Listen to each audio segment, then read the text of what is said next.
rua, você, pô. Poxa, desculpa. Nem vi que foi... Não foi propósito.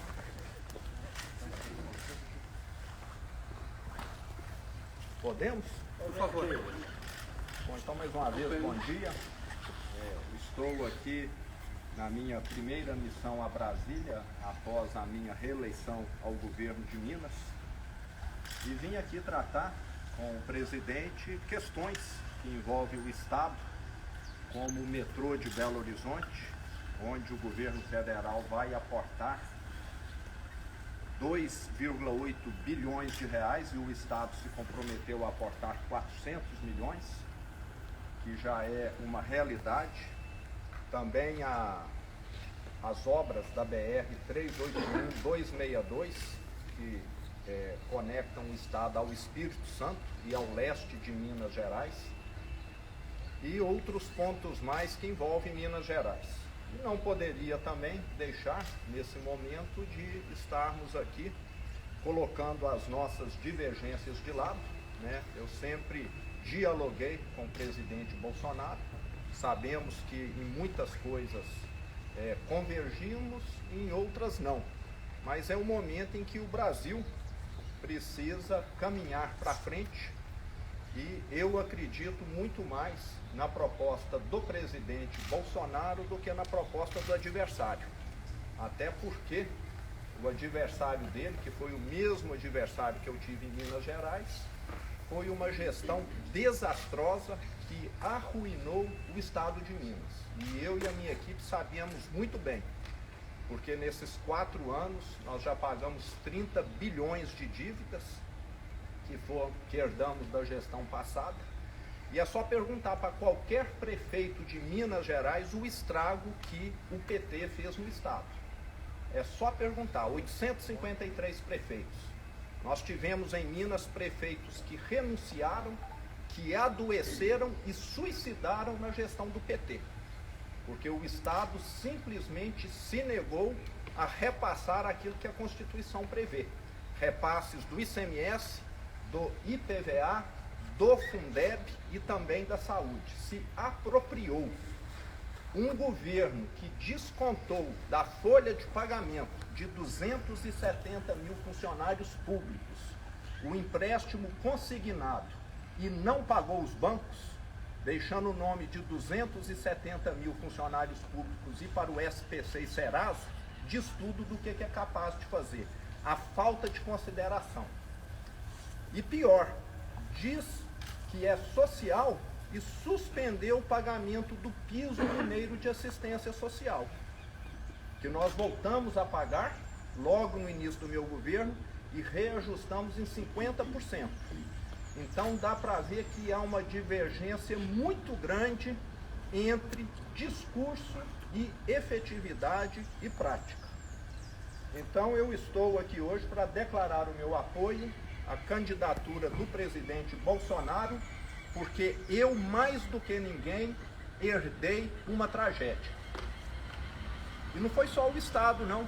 Perguntem aos atuais prefeitos de Uberlândia, de Pouso Alegre e outras grandes cidades do Estado que também tiveram uma gestão desastrosa do PT.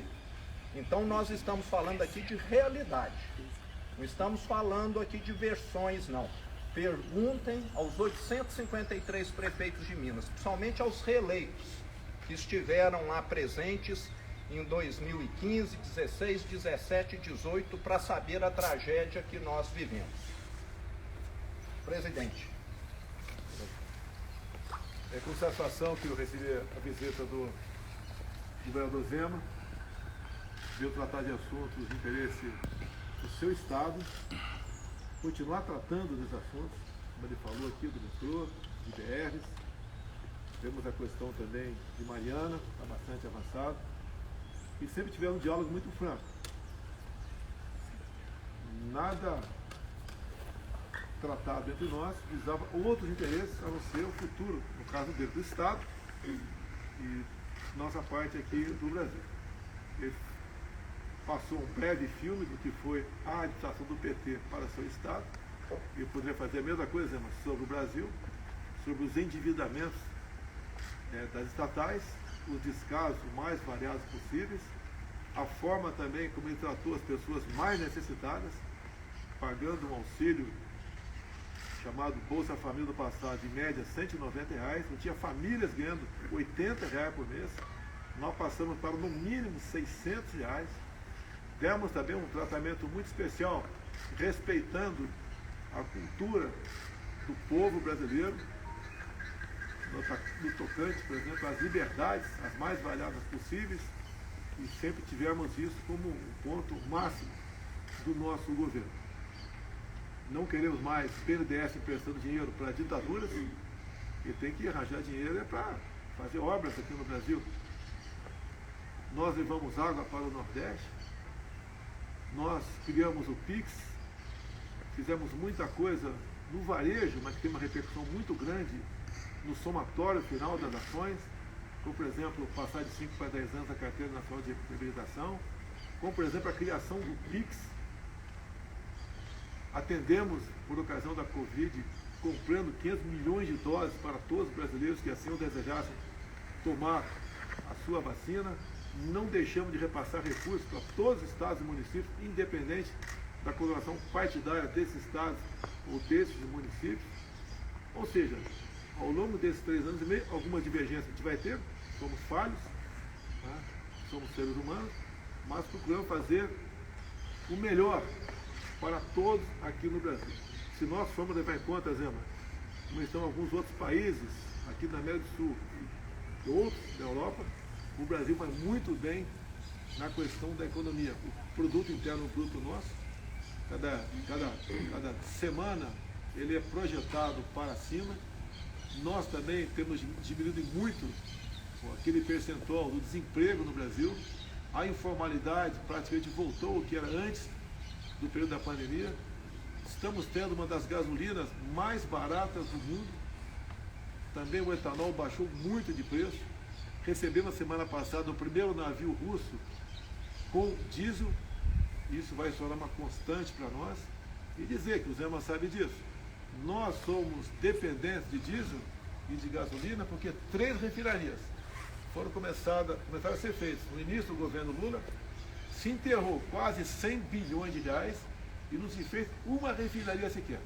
Muito pelo contrário, perdemos até 2 refinarias para a Bolívia, tendo em vista o presidente da época, Evo Morales, ser amigo do presidente Lula. Também comprou-se refinaria fora do Brasil, que era uma sucata, uma passadinha. Temos hoje servidores dos Correios que tem um desconto em seu contra-cheque de no mínimo R$500 até 2030 para pagar roubos do sistema do fundo de pensão deles, o Postales. A mesma coisa na Caixa Econômica Federal. Então nós sabemos aqui, rapidamente, né, um breve retrato do que foi o estrago da administração do PT. E agora há pouco também, conversando com o governador na mesa ali, comparei os meus ministros com aqueles que viriam, né, numa hipotética e improvável reeleição do ex-presidente Lula. Simplesmente é incomparável. Temos aqui 2 ministros me acompanhando, o da infraestrutura, que mesmo com teto de gastos fez muito mais do que mais de 14 anos de administração do PT, e também a questão do meio ambiente, que é uma questão muito sensível a todos nós, e nós comparamos com outros ministros do meio ambiente. O que poderia vir no governo Lula seria um travamento de tudo quanto é obra no Brasil. Ou seja, também falamos rapidamente sobre o que é o Brasil perante o mundo, a sua importância. Somos hoje os maiores produtores de alimento do mundo, temos projetado também sermos os maiores produtores de energia verde, via eólica offshore. Nós vamos reindustrializar o Nordeste com isso. Países já têm nos procurado para buscar contratos. Ou seja, o Brasil está despontando para realmente ser aquele país que interessa e é o sonho de todos nós. Então esse apoio do governador Zema é muito bem-vindo. É o estado, é o segundo estado, é o maior colégio eleitoral do Brasil e é decisivo. Só quem ganha lá, diz a tradição, pode realmente chegar à presidência da República. Então há esse interesse meu, obviamente por parte do governador, como agora tem 2 opções, entre as 2 uma descarta de imediato e a outra é continuidade do que fizemos até o momento e fará bem para o Estado de Minas e para o Brasil. Então eu agradeço aqui o apoio do Zema nesse momento, mais do que bem-vindo, ele é essencial, ele é decisivo para a nossa reeleição. Muito obrigado, Zé. Governador, uma pergunta. A votação do senhor foi bem maior do que a do presidente em Minas. Queria saber o que o senhor atribui a esse resultado e o senhor acha que dá para diminuir essa diferença? Com toda certeza, o eleitor é pragmático. Eu sempre menciono que ficou erroneamente na memória do brasileiro uma ideia de que nos anos Lula nós tivemos uma prosperidade. Eu sempre coloco como comparação que naquele período foi como se um atleta tivesse tomado anabolizante. No primeiro momento foi muito bom e depois a conta veio amarga, né, através de diversos problemas de saúde. Primeiro muito músculo, muita força, depois problemas renais, de impotência, problemas cardíacos, etc. O que o PT fez com o Brasil foi isso, maquiou um desenvolvimento econômico. E nós tivemos em 2015 e 2016 a pior recessão da história, enquanto o mundo crescia. Só o Brasil conseguiu dar marcha ré em 2015 e 2016. Entre 2015 e 2016 perdeu-se 3 milhões de empregos no Brasil. Em 2020 e 2021, com a Covid, criou-se quase 3 milhões de empregos no Brasil. Presidente. Imagine se tivesse tido, se essa pandemia fosse com uma administração do PT no Brasil. Presidente, por favor, com o apoio do governador Zema, o senhor acredita que é possível virar a eleição em Minas? Eu tenho certeza disso. O Zema tem gosta de grande credibilidade, dado a administração que ele fez. E esse apoio, no meu entender, é decisivo. E em Minas Gerais, nós vamos ter uma boa diferença para o adversário. Já com essa linha aí, presidente, na Jovem Pan, está ao vivo. O senhor já tem um acerto de agenda? A ideia é andar com o governador no estado de Minas, algumas cidades em que os votos não atingiram a expectativa, é refazer essa rota aí, presidente? Sim, já foi rapidamente aqui tocado esse assunto, obviamente, Boa Minas. Dia 12, votar em Minas Gerais no encontro com o apóstolo Valdemiro, tá? Um encontro religioso. Eu até já agradeci ele agora há pouco, fiz um vídeo para ele. E temos também já pré-acertado uma agenda política no Estado. Eu pretendo ir pelo menos 3 vezes no Estado de Minas Gerais. O senhor vai a São Paulo hoje, presidente? Tenho 2 eventos também religiosos em São Paulo, vou com a minha esposa, que ela é evangélica. E temos uma outra atividade também, está faltando a gente só a confirmação para participar da mesma. São 2 policiais militares que foram feridos, uma situação cujos criminosos receberam recursos para executar essa ação criminosa, 2 policiais fardados por ocasião do dia das eleições, graças a Deus sobreviveram, e nós vamos interar melhor desse assunto, e se for possível, se assim as autoridades sanitárias permitirem, pretendo visitar esses policiais. Hoje o senhor recebe o governador Cláudio Castro, também numa agenda parecida com o governador Zema? Olha, eu conversei com o Cláudio Castro por telefone, está fechado o apoio dele. Conversei também com o Nicolau do Caiado de Goiás, devemos encontrar brevemente. Conversei também com o Ratinho Júnior do Paraná e está a princípio, está pré-acertado uma agenda que deve ser em Minas Gerais, com o Zema, para nós ali, discutimos mais sobre o futuro de cada ente da federação. Em relação à dinâmica do auxílio aí, presidente, tem expectativa de aumentar para atender as mulheres 13º do ano, algo assim? A questão das mulheres é uma narrativa contra a gente. Você pega, por exemplo, 420 mil títulos da reforma agrária, 80% foram para as mulheres. O Auxílio Brasil, nós priorizamos as mulheres, de 21 milhões de famílias, quase 17 milhões são mulheres. Nossa presidência da República, em torno de 40% daquele espaço lá, que são centenas de pessoas, são mulheres. Uma das ministras mais importantes nossa, da Agricultura, Tereza Cristina, mulher. A Damares também. A nossa da articulação política, até se licenciar, era a Flávia Arruda aqui do DF. Então nós temos uma atenção muito especial para com as mulheres. Se você vê os índices de feminicídio no Brasil, o percentual baixou. Então as mulheres sempre estiveram na nossa meta.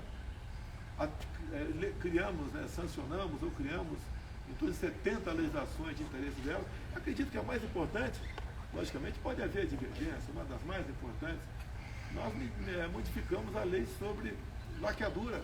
Antigamente a mulher tinha que ter 25 anos para fazer a laqueadura, agora pode fazer, se quiser, com 21 anos. Também tinha que ter autorização do marido, agora está dispensada essa autorização do marido. E também, no passado, ela não podia fazer a laqueadura imediatamente após o parto, tinha que esperar no mínimo 6 meses. Agora pode fazer durante o parto. Talvez essa seja uma das legislações mais importantes para as mulheres. E eu digo para vocês, os números de violência contra a mulher têm diminuído. Outro dia, no evento na presidência, eu falei que o nosso governo foi o governo que mais prendeu machões pelo Brasil, com operações patrocinadas, coordenadas pelo ministro antes da Justiça, com as respectivas secretarias de 27 unidades da Federação, fizemos operações nesse sentido. Por isso, tem diminuído a violência contra a mulher. Mas vai haver o 13º do auxílio? Está sendo estudado? Está sentado só para as mulheres, uns 17 milhões a partir do ano que vem. E dizer mais, o Auxílio Brasil de R$600 está garantido para todo o nosso governo. Isso acertado com o Paulo Guedes.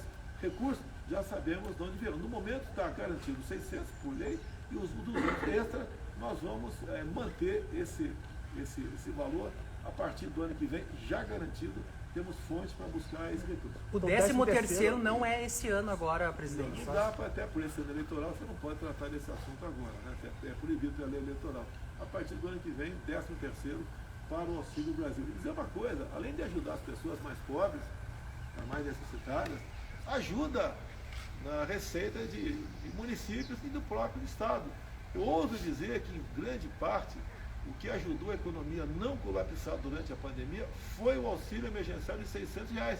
E olha só, aquela senhora que tinha um filho e era o cabeça do casal, ganhou, por ocasião da pandemia, de auxílio emergencial, não 600, mas R$1.200.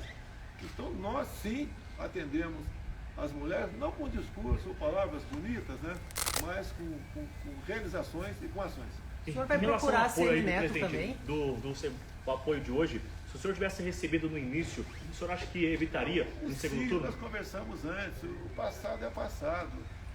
Eu tive um candidato lá em Minas, não fiz uma campanha massiva para ele, até porque tinha uma simpatia com o Zema, falei com ele sobre isso, e a intenção dele vir candidato era me ajudar em pontos mais isolados por Minas Gerais. As minhas lives todas, eu falava do meu candidato, ele falava que o Zema fez um bom governo em Minas Gerais. Não houve nenhum atrito entre nós. O senhor vai procurar apoio do candidato ACM Neto na Bahia? Eu estou à disposição, a Assembleia vai conversar comigo, estou à disposição. O João Roma veio candidato por lá, teve em torno de 10%. O candidato do PT quase ganhou no primeiro turno. E eu estou à disposição do ACM Neto. O senhor tem uma agenda agora também como vice-presidente, né? Uma agenda de campanha? Mais uma cortesia do Morão. Presidente, o senhor está procurando o apoio formal de alguns partidos, o União Brasil, o MDB, o próprio Novo, algum outro? É isso aí, quem coordena isso é o meu filho Flávio, que está aí. A gente está vendo que os partidos que disputaram as eleições, alguns já estão se decidindo, né? Qualquer apoio é bem-vindo, estamos abertos a negociações, a conversa, como o Zema que tem, que é do Partido Novo, e vamos fazer a nossa política. A gente viu ontem uma reunião, presidente, no Alvorada, com o ex-ministro da Infraestrutura, candidato ao governo de São Paulo.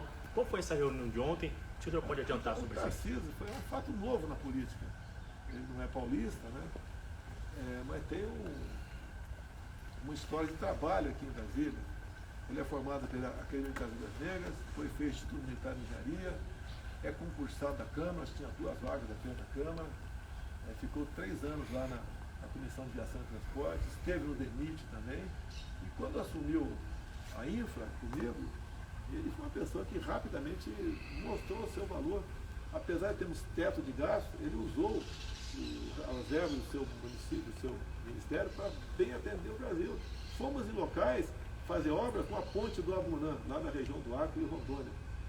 Você elimina um gargalo, levava-se em média 3 horas para o carro passar por ali, e isso diminuiu bastante, e não tem uma grande densidade eleitoral no Acre e Rondônia, mas nós prestigiamos esse estado também.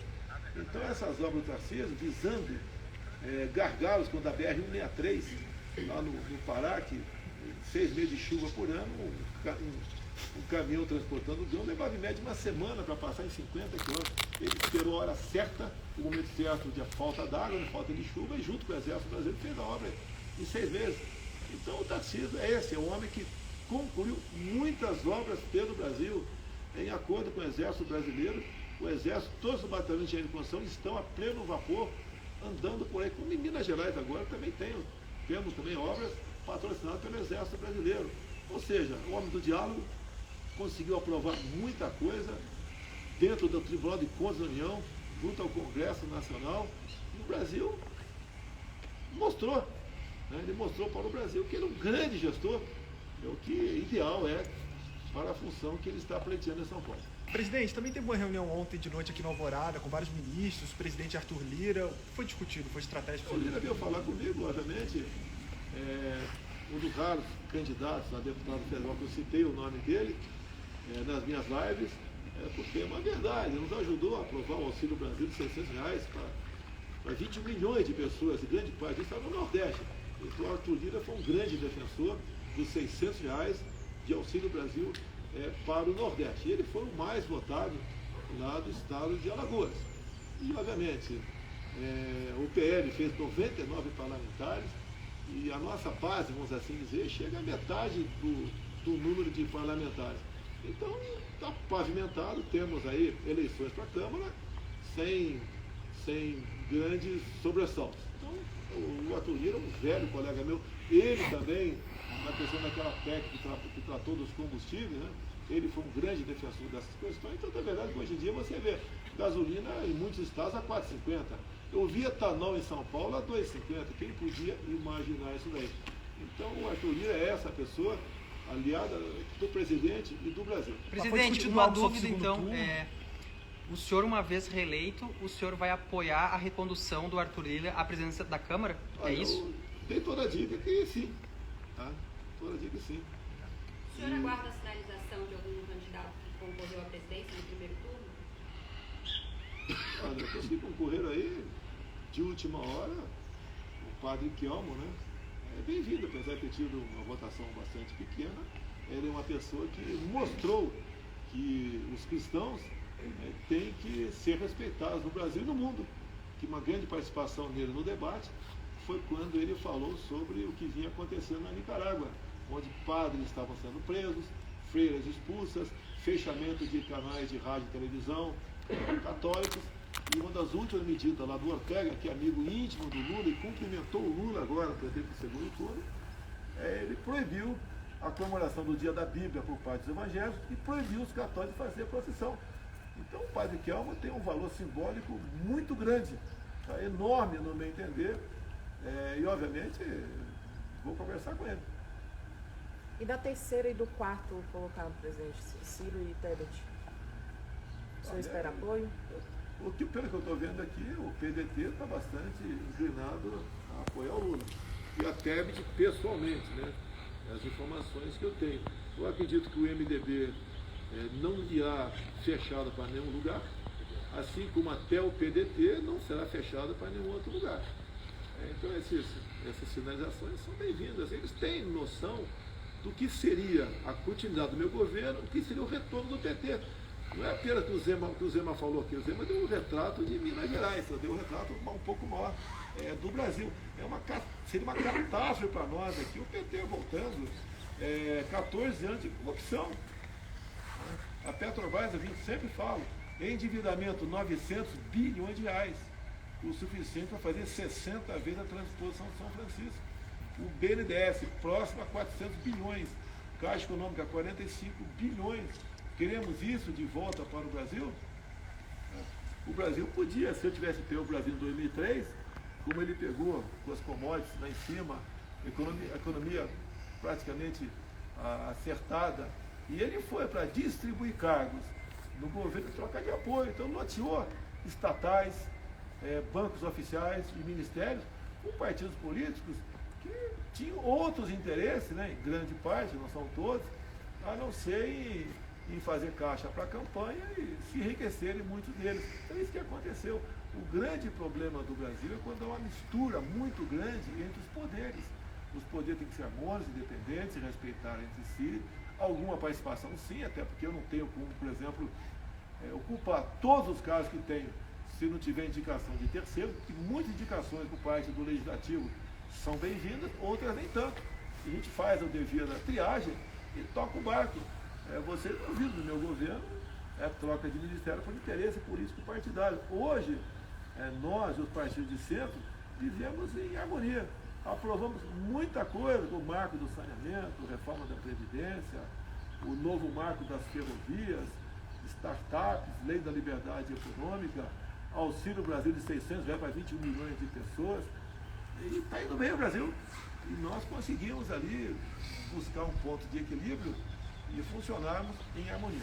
Em relação aos apoios ainda na presidente em São Paulo, com esse atual governador, acabou não tendo o resultado esperado. O senhor vai tentar um apoio também? O Rodrigo, sim, em São eu Paulo. devo conversar, está previsto conversar com o Rodrigo hoje, mas é uma questão nacional, não é uma questão local. Né? O local, ele trataria com o Tarcísio. Desconheço qualquer trabalho nesse sentido. Comigo, vou conversar com o Rodrigo Garcia. O senhor vai encontrar ele pessoalmente? Pessoal, está previsto pessoalmente, não bati o martelo ainda, né? Seria no aeroporto lá esse encontro. Até que eu não poderia ir lá no governo dele, porque a minha agenda está muito apertada. Em São Paulo, tenho 2 eventos grandes religiosos, uma possível visita ao hospital. Não teria como esse tempo de deslocamento ser muito grande para mim. Então, estamos tentando ver se ele vai lá em Congonhas conversar com a gente. Para discutir um apoio ao senhor, é isso? Conversar sobre política ali é o namoro, né? A gente vai parte para o noivado ou não. Eu acho que tudo para a gente conversar sobre São Paulo. Eu acredito que naturalmente uma parte considerável do PSDB viria comigo em São Paulo, que não vai apoiar o PT, até pelo histórico do Lula, pelo histórico do estrago que o Haddad fez em São Paulo também, o próprio prefeito da história da capital paulista, além de outras questões, né? O Haddad, enquanto ministro da Educação aqui, investiu em pautas contra os costumes, pautas contra a família. Aquela história do kit, né? Que agora a Justiça Eleitoral resolveu agora fazer censura para tudo, né? Faz para eles, enquanto é a meu favor, eu não ganho nada. E eu tenho que fazer a live aí fora. Você sabe quanto gasto fazer uma live aqui, pessoal? Talvez alguns centavos da energia elétrica. Sabe quando eu saio daqui? Que eu gasto? Alguns milhares de reais. Que são 8 carros blindados, uma ambulância, segurança, no mínimo 50 segurança. Então, para mim, tudo contra. Do outro lado, a favor. Bem, vai dar tudo certo, se Deus quiser. Acredito na reeleição, acredito no povo brasileiro, acredito em Deus, acredito que o reconhecimento se fará presente cada vez mais nas urnas para o bem nosso e de vocês, da imprensa também. Apesar de nós termos tido algum atrito, eu não tomei nenhuma medida para cercear a liberdade de vocês. Enquanto que o outro lado, Lula, o tempo todo fala que vai democratizar, você sabe o que significa isso, a mídia, vai fazer certas censuras a vocês, vai fazer com que vocês percam a liberdade. E eu, apesar das críticas que eu sofro, grande parte injustas, né, eu prefiro uma imprensa trabalhando dessa forma do que em casa, ou não fazendo nada. Então aí já começa uma grande diferença entre nós. A palavra liberdade é uma palavra que é um abstrato aí, mas o homem ou a mulher não vive sem liberdade. Eu costumo dizer, se você perde quase tudo de bens materiais na sua vida, por um motivo qualquer, você pode recuperar, você tem liberdade para ir atrás e lutar pelos seus sonhos. Se você perder a liberdade, você vai ser um zumbi. Olha como vive o pobre do povo cubano, o pobre do povo venezuelano. Para onde está indo a nossa Argentina? Há poucas décadas tinha um PIB parecido com o do Brasil e hoje 40% da população vive na pobreza. Na proposta inicial do Lula para esse governo, ele falava em regular o agronegócio. Depois retirou. O que é regular o agronegócio? É taxar. Quanto o agronegócio é taxado no Brasil?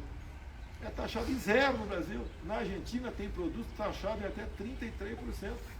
Encarece o preço na prateleira de quem vai consumir, da população, fica mais oneroso para o produtor exportar, ele acaba não investindo no agronegócio. A Argentina está fadada a ser uma Venezuela de verdade.